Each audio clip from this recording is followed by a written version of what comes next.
Today's topic of discussion is participles. The context which we'll cover is what is participle, and what are present and past participles. Language makes participle with verb form and it has form of adjective, which means participles are passive, active, and perfect. The types of participle are present participle and past participle.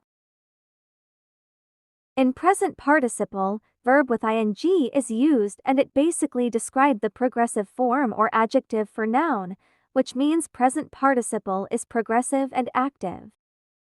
Here are some examples of present participles. She is writing a poem for him.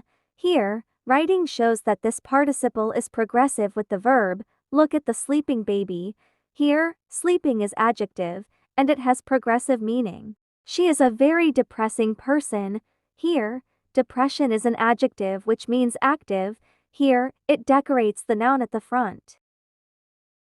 We describe past participle as the form of a verb, typically ending in ed in English, which is used in forming perfect and passive tenses and sometimes as an adjective.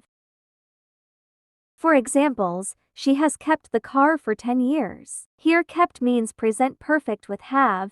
He was fired from the company 2 years ago. Here fired is past progressive with the verb.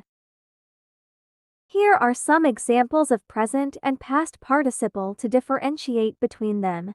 Boring, exciting, and embarrassing. These words have ing in the end, thus they are representing present participle, while bored, excited, and embarrassed have ed in the end, thus these are past participles.